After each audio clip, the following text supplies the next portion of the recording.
Tiens, ça fait longtemps qu'on s'est pas vu toi et moi. Dis-moi, j'ai vu que t'investissais dans les crypto-monnaies. T'aurais pas un petit conseil à me donner?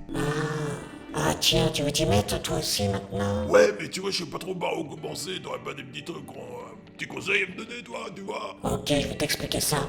Mais tu me promets de pas investir dans les shitcoins, hein? Ouais, t'inquiète, je vais pas le faire, Dis-moi juste les grandes étapes. Ok, c'est parti.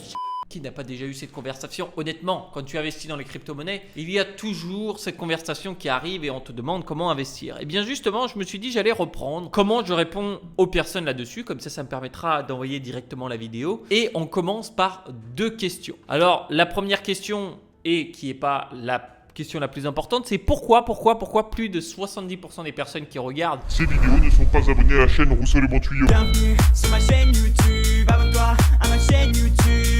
Bonjour à tous, merci de bien vouloir vous abonner quand même s'il vous plaît. Oh, sinon vous n'allez pas voir les autres prochaines vidéos, vous ne saurez pas comment investir, vous allez vous faire bouffer. Donc vaut mieux s'abonner, cliquez sur la petite cloche. Bon, les deux premières questions, la première question ça va être pourquoi? Pourquoi est-ce que tu veux investir dans les crypto-monnaies? Est-ce que ça peut être pour l'effet de mode? Parce que voilà, tu en as entendu un petit peu parler autour de toi. Eh bien ça va pas forcément être la bonne raison puisque l'effet de mode va se terminer à un moment et sans doute tes profits avec.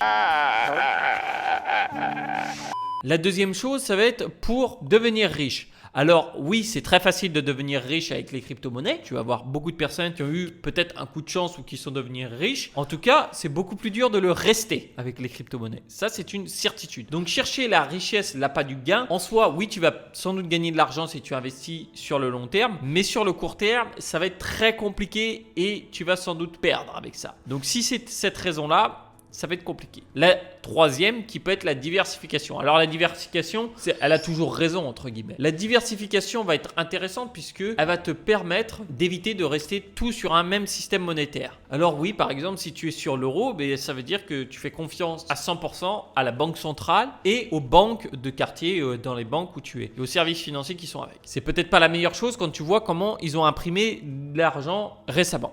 Mais chacun peut avoir sa confiance là où il le souhaite. Et donc, si tu cherches ça, eh bien, les crypto-monnaies peuvent être une bonne idée pour la diversification, non pas seulement de ton épargne, mais aussi de ta trésorerie en fait. Maintenant que tu sais un petit peu pourquoi tu veux investir et que c'est sans doute le long terme et la diversification, sinon c'est pas la peine de continuer. La deuxième chose, ça va être est-ce que c'est fait pour toi? C'est pour qui? Alors, si tu as par exemple 15 000 euros sur ton livret A et si tu investis 1000 euros dans les crypto-monnaies, si ces 1000 euros arrivaient à zéro, est-ce que ça te ferait quelque chose ou rien? Si ça te fait rien, ça va pas te changer dans ta vie. Eh bien, dans ces cas-là, oui, tu peux investir. Si tu vois tes 1000 euros descendre à 500 euros, que tu prends peur et que tu vas les vendre, non, ce n'est pas fait pour toi. On en parlera justement un petit peu après du cas du mindset. Alors, pour l'investisseur lambda, je pense que la personne qui n'a pas fait d'autres investissements ou autres, peut-être pas les crypto-monnaies, c'est peut-être pas le plus important, sauf si tu es jeune parce que comme ça, tu as un certain cap sur le marché où tu vas rester dedans et tu es quasiment sûr d'être gagnant sur le long terme. Si tu crois dans les crypto-monnaies sur le long terme. Parce que moi, j'y crois sur le long terme. Mais ça ne veut pas dire que toi, tu vas y croire. Parce que le moment où ça va baisser, le moment où ça va être dans le dur, eh bien, c'est pas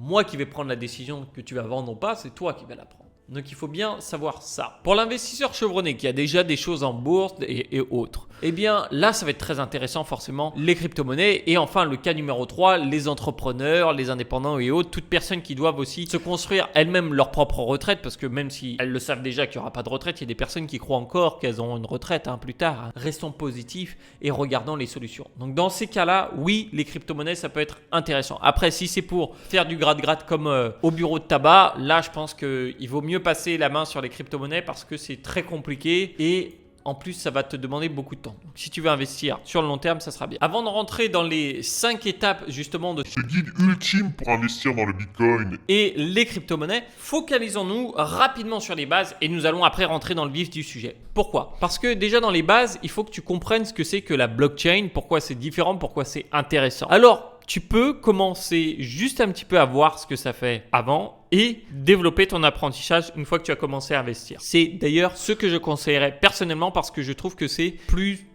intéressant en fait, c'est plus intéressant, sinon on va rester à bouquiner, à chercher partout des informations et être un petit peu dans une paralysie de l'information. Du coup je pense que le mieux c'est d'apprendre un tout petit peu, agir et ensuite d'apprendre plus. Alors par exemple, il faut comprendre que le Bitcoin fonctionne avec un système de minage. Un minage c'est quoi? Eh bien le minage il va être numérique, donc c'est un groupe d'ordinateurs qui soutient le réseau du Bitcoin et que tu vas payer via des frais de transaction pour valider ces transactions. Ce qui paraît logique et simple, sauf que ça peut rentrer plus complexe plus tu vas creuser. Un petit peu comme, tu vois, Internet. Internet, toute l'information, elle est stockée sur des serveurs et en général, elle est payée via de la publicité. Donc, nous la payons d'un moyen ou d'un autre. Le Bitcoin, c'est entre guillemets plus, on va dire, libéral, comment on pourrait dire ça, ouais, libéral, plus anarchiste, anti-gouvernement, Enfin bref, c'est plus pur. C'est plus pur le Bitcoin. Et c'est pour ça qu'on paye simplement sur les frais de transaction. Savoir aussi que tu es plus en train d'investir dans, entre guillemets, j'aime pas dire ça, mais de l'or numérique. Simplement parce que l'or, c'est la seule chose qui me vient à l'esprit, qui ne peut pas être imprimée à l'infini par les gouvernements comme ils le font via les monnaies. Et certes, l'or, en fait,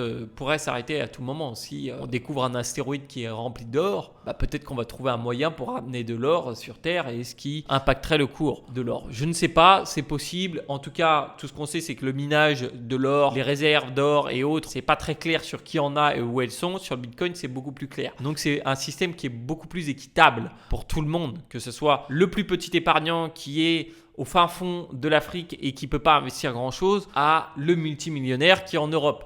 Les deux vont pouvoir investir, les deux vont être égales sur ce marché-là. Et c'est ça qui est intéressant. Et bien sûr, comprendre aussi que tu ne gagneras pas à tous les coups dans les crypto-monnaies, surtout si tu restes sur le court terme. D'ailleurs, on verra que vaut mieux être un petit peu sadomaso sur la dernière partie. Alors maintenant, les 5 étapes plus une qui fait vraiment la différence. Alors, ces étapes, c'est hors l'étape du pouce bleu qui est à mettre en dessous de la vidéo. Et oui, parce que sinon, YouTube, il va pas savoir que ça t'intéresse, le guide pour investir dans les crypto-monnaies. Ah bah oui. Et là, sinon, il sait que ça t'intéresse. Et moi, je sais que ça t'intéresse. Donc, je pourrais faire plus de vidéos à ce sujet. C'est très important. Ça me fait plaisir. Et ça fait plaisir à l'algorithme YouTube. Alors, la première question, ça va être comment investir dans les crypto-monnaies. La première étape. Et oui, c'est ça que tu vas te demander. Lui, il va me dire, ok, comment je fais pour investir? Eh bien, nous allons passer par ce qui s'appelle un exchange. Ici, on est là pour avoir un contrôle total sur nos crypto-monnaies. Donc, qu'est-ce qu'on va faire? Eh bien, on va s'assurer déjà que notre banque ne nous interdise pas de faire des virements bancaires via les organismes de crypto-monnaies. Donc, si c'est le cas, eh bien, on change de banque, parce que quand une banque, le but, c'est que, eh bien, elle te laisse quand même utiliser ton argent. Si elle te laisse pas faire ce que tu veux avec, je pense qu'il vaut mieux changer de banque. Alors, sur les exchanges, justement, chez qui on achète. Je vais t'en conseiller 2 majoritairement et tu pourras te lancer avec d'autres si tu le souhaites. Les 2 que je vais te conseiller sont les plus simples à utiliser. Ça va être Coinbase et Stackinsat. Pourquoi ces 2-là? Parce que déjà, eh bien, Stackinsat permet une automatisation,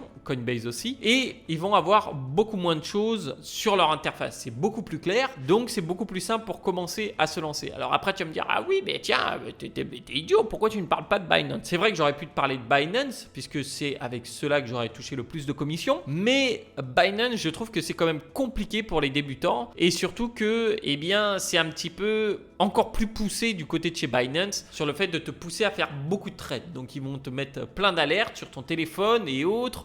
Tu vas voir plein de choses sur l'interface. Tu vas voir à chaque fois des nouveaux produits, des nouvelles choses, des nouvelles promotions. Ce qui fait que tu vas rentrer un petit peu dans le vortex où tu vas te faire avoir à faire plein d'ordres, à passer tout ton temps là-dessus. Donc tu t'inscris sur un exchange, sur Coinbase par exemple, ou sur Stackinsat pour pouvoir commencer à faire tes investissements. Ouais, mais dans quelle crypto j'investis? Parce que bon, j'ai ouvert mon compte sur Coinbase, ok, il y a plusieurs crypto-monnaies, il y en a une vingtaine que je peux acheter, des trucs comme ça. Sur Stackinsat, c'est simple, il y avait que du Bitcoin, donc ça c'était cool, j'ai pu mettre. Mais quelle crypto j'achète? Eh bien écoute, je vais te dire, c'est assez simple. Pour te lancer dans les crypto-monnaies, il va falloir faire simple. Il va falloir faire simple et on investit dans quoi? Dans le Bitcoin en premier. Et on peut investir en deuxième dans l'Ethereum. Pourquoi rester sur ces 2 crypto-monnaies? Parce que en fait, pendant 80% du temps, ces 2 crypto-monnaies vont avoir le plus d'impact sur le marché. Les autres ne vont pas faire grand-chose. Alors, il y a juste des petites périodes en fait où on a les montées brutales qui là vont faire que, eh bien, avoir d'autres crypto-monnaies vont te faire gagner plus, mais sinon, la plupart du temps, ça va être de rester dans le Bitcoin. D'ailleurs, les plus grandes fortunes qui ont été créées dans les crypto-monnaies, c'est des personnes qui ont fait un investissement qui est ennuyant dans le Bitcoin. Parce que oui, il faut pas oublier que en moins de 3 ou 4 ans, tu as 75 à 80% du top 20 des crypto-monnaies qui sort. Donc seulement 20% reste sur une durée de 3-4 ans, qui est en fait hallucinant. Alors bien sûr, après tu peux développer tout ça. Je ne vais pas rentrer dans les détails, mais tu pourras regarder après mes vidéos sur le système AWCE qui permet en fait d'identifier le moment où il y a ces alt seasons qui te dit, eh bien, dans ces cas-là, il faut investir dans les autres shitcoins, dans les autres plus petites crypto-monnaies parce que là, il y aura de l'argent. Mais sinon, dans 80% des cas, tu restes en Bitcoin et tu peux avoir une répartition, par exemple, qui va être en 40% Bitcoin, 20 à 30% Ethereum. Et après, là, tu peux aller un petit peu plus dans des crypto-monnaies obscures et surtout aussi avoir du stablecoin pour avoir un petit peu de trésorerie si tu veux investir. Mais sinon, pour commencer, tu restes Bitcoin. Ok ? C'est bon, on reste Bitcoin, parfait, on continue. Alors comment acheter maintenant? C'est vrai, comment acheter ces fameuses crypto-monnaies? Parce qu'on n'a pas vu exactement. Là, on va faire un achat simple.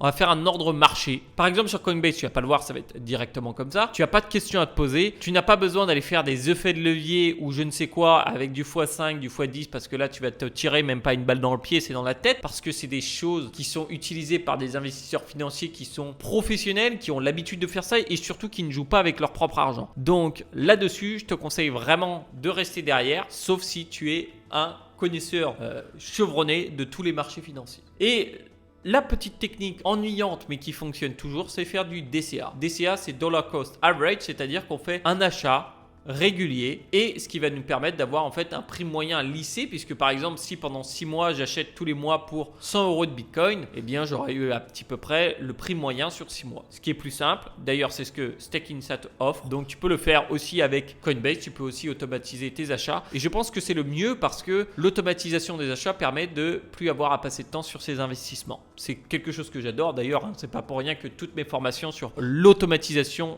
des investissements parce que c'est ennuyant. C'est certes, ça fait pas beaucoup parler en société, mais c'est ce qui marche. Et je pense que c'est ce qui est mieux sur le long terme. Ouais, mais maintenant j'ai fait des profits un petit peu. Comment je fais pour vendre? Alors, pour la prise de bénéfice sur ces crypto-monnaies, c'est très simple en fait. On fait le chemin inverse. Donc, tu vas pouvoir vendre. Alors, c'est vrai qu'à quel moment est-ce qu'on se met à vendre? Ça, il faut un petit peu le définir si oui ou non on veut rester déjà que en crypto-monnaie tout le long parce qu'on croit que c'est plus utile que de rester dans des monnaies fiduciaires, donc euros ou dollars. Soit on va se dire, ok, je vais prendre des bénéfices petit à petit. Et ça, je pense que c'est le mieux. Donc, par exemple, si on a investi 1000 €, qu'on a gagné 50%, on va dire, ok, je retire, 20% par exemple de mes gains. Et ça, il faut l'établir avant. Alors, il y a une chose justement sur la vente, déjà, c'est la décision de vendre ou pas. Ça, c'est une grande décision à prendre. Certaines personnes vont dire qu'elles ne vendront jamais leur Bitcoin et de rester toujours en Bitcoin parce qu'elles ont une confiance bien plus forte dans le Bitcoin.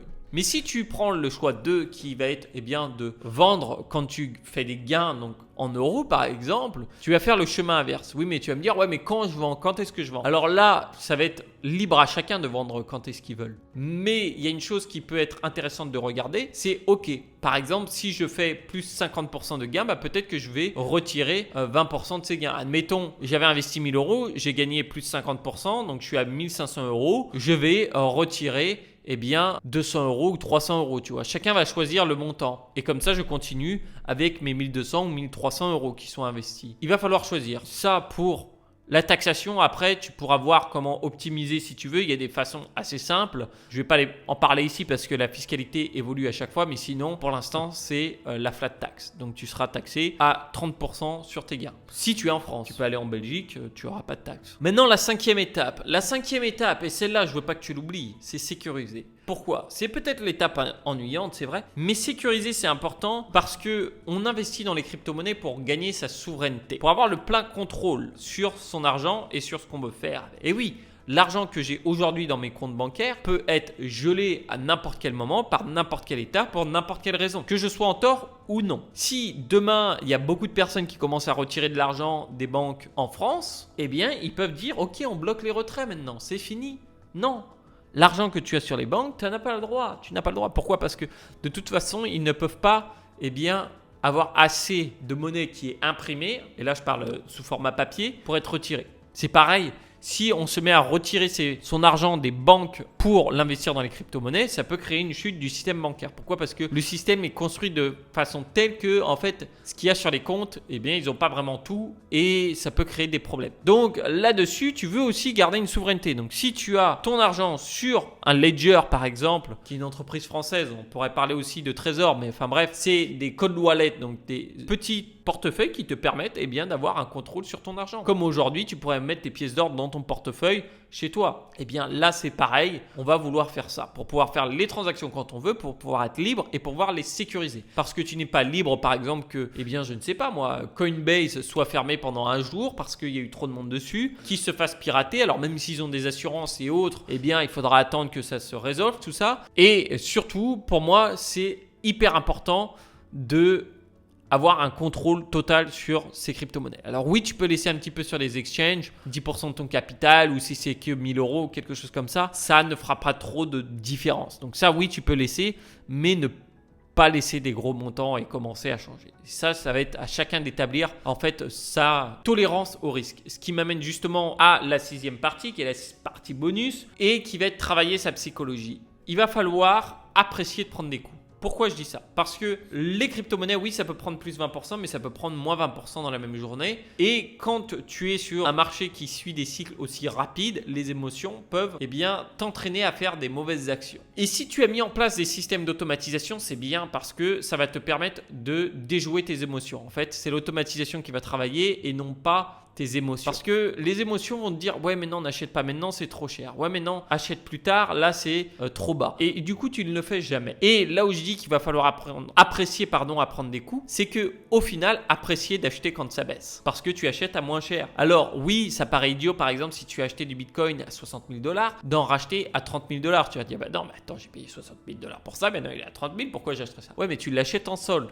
Et quand le but c'est d'en avoir le plus possible, eh bien plus il y a de soldes, plus tu achètes. C'est pas pour rien que dès qu'il y a des périodes de soldes, tout le monde se rue dans les magasins pour aller acheter.